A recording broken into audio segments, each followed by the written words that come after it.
Dr. Kabila Raji, consultant gynecologist and obstetrician, Tepakulam, Madurai.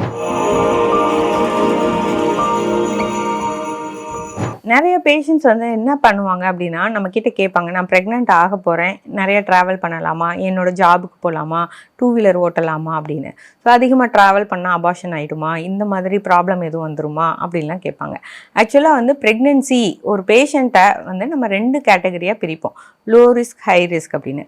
Low risk அப்படின்னா என்ன அப்படின்னா அவங்களுக்கு வந்து பீரியட்ஸ் ரெகுலராக இருப்பாங்க, நார்மலான பீரியட்ஸ் டைமில் எந்த பிரச்சனைகளும் வராது, கரெக்டாக 3 நாள்லேருந்து 5 நாள் வரைக்கும் தான் ஃப்ளோ இருக்கும், அது போக கல்யாணம் ஆகி 6 மந்த்லேயே கன்சீவ் ஆகிடுவாங்க. அந்த மாதிரி உள்ள பேஷண்ட்லாம் ஒரு லோ ரிஸ்க். அப்போ ஹை ரிஸ்க்னால் யாரெல்லாம், பிபி இருக்கலாம், சுகர் இருக்கலாம், இல்லை அப்படின்னா ஆஸ்துமா தொந்தரவு இருக்கலாம், தைராய்டு ப்ராப்ளம் இருக்கலாம், இரகுலர் பீரியட்ஸ், வெயிட் அதிகமாக உள்ளவங்க, இவங்க எல்லாரையுமே நம்ம வந்து ஹை ரிஸ்க் பீப்புள் அப்படின்னு சொல்லுவோம். ஏன் இவங்களை நீங்கள் ஹை ரிஸ்க் சொல்கிறீங்க அப்படின்னா இவங்க எல்லாத்துக்குமே வந்து அவங்களோட நார்மலான, அதாவது அவங்க கன்சீவ் ஆகிறதுக்கு வந்து நார்மலாக அவங்களால முடியாது. ஸோ அவங்களுக்கு நம்மளோட சின்ன சின்ன ஹெல்ப்லாம் தேவைப்படும். ஸோ அப்போ அவங்களுக்கு டேப்லெட்ஸோ ஏதேதோ அட்வைஸோ அதை வச்சு தான் அவங்க கன்சீவாக ட்ரை பண்ணுறாங்க. ஸோ அப்போ அவங்களுக்கு ஹார்மோனல் இம்பேலன்சஸ் இருக்கிறதுக்கு நிறைய பாசிபிலிட்டிஸ்.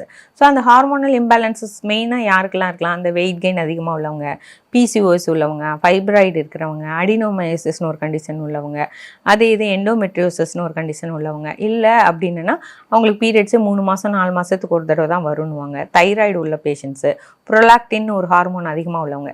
ஸோ இவங்க எல்லாத்துக்குமே தான் இரகுலர் சைக்கிள்ஸ்லாம் வரும். ஸோ இவங்கெல்லாம் என்ன அப்படின்னா கன்சீவ் ஆகிறதுக்கு முன்னாடியே டாக்டரோட ஹெல்ப் கேட்டு நிறைய டேப்லெட்ஸ் எடுத்து ட்ரீட்மெண்ட் எடுத்து தான் அவங்க அந்த கன்செப்ஷனுக்கே போவாங்க.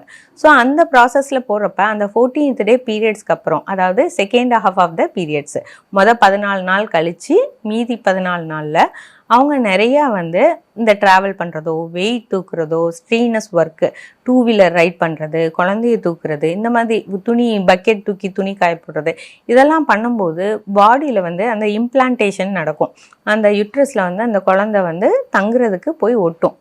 அந்த ஒட்டுற இடத்துல வந்து ஒட்டுறப்ப அதுக்குள்ள தேவையான ஹார்மோன்ஸு ஏற்கனவே இவங்களுக்கு கம்மியாக இருக்கும். ஸோ வெளியிலேருந்து தான் நம்ம நிறைய கொடுப்போம். ஸோ இந்த மாதிரி ஒர்க் லோட்லாம் ஹெவியாக பண்ணும்போது அபார்ஷன் ஆகிறதுக்கு நிறைய பாசிபிலிட்டிஸ் இருக்குது. ஸோ இந்த மாதிரி பேஷண்ட்ஸ் எல்லாம் வந்து கேர்ஃபுல்லாக டாக்டரோட கன்சல்ட் கேட்டு, மெயினாக அவங்களுக்கு ஃபோலிக் ஆசிட் போட்டிருப்போம், தேவையான ப்ரொஜெஸ்ட்ரான்ற ஹார்மோன் இன்ஜெக்ஷன்ஸாவோ இல்லை டேப்லெட்டாவோ நம்ம வச்சுக்க சொல்லுவோம். அதே மாதிரி தேவைப்பட்டால் பெட் ரெஸ்ட்டில் இருங்க, இல்லாட்டி மினிமல் ஒர்க், அவங்களோட ரொட்டீன் ஒர்க்ஸ் மட்டும் பண்ணுங்கள், எக்ஸ்ட்ராவாக ட்ராவல் பண்ணாதீங்கன்னு அட்வைஸ் பண்ணியிருப்போம்.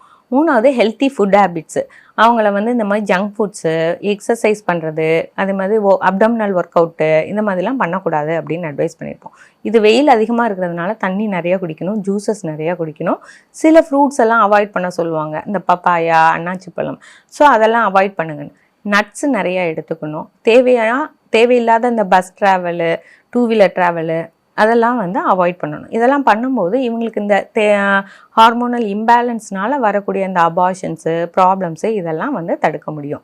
ஸோ இந்த தைராய்டு, ப்ரொலாக்டின்னு, வெயிட் அதிகமாக உள்ளவங்க, இரகுலர் பீரியட்ஸ் உள்ளவங்க, ஏற்கனவே ஃபைப்ராய்டு இருந்து அதுக்கு எதுவும் சர்ஜரி பண்ண பேஷண்ட்டு, கர்ப்பப்பையில் ஏதோ ஒரு தொந்தரவு இருக்கிற பேஷண்ட்டு, இந்த மாதிரி உள்ள பேஷண்ட்ஸ் எல்லாமே ஹை ரிஸ்க் பேஷண்ட் தான். இவங்கெல்லாம் வந்து அதிகமாக ட்ராவல் பண்ணுறதை அவாய்ட் பண்ணிக்கிறது நல்லது. அதே லோ ரிஸ்க் பேஷண்ட், பீரியட்ஸ் ரெகுலராக இருக்கிறது, அவங்கெல்லாம் 6 மாதத்துலேயே கன்சீவ் ஆகிட்டாங்க, இந்த டாக்டர் ஹெல்ப்பும் இல்லாமல் பண்ணிட்டாங்க, கன்சீவ் ஆகிட்டாங்கன்னா அவங்களுக்கு இது பெருசாக ப்ராப்ளம் வராது.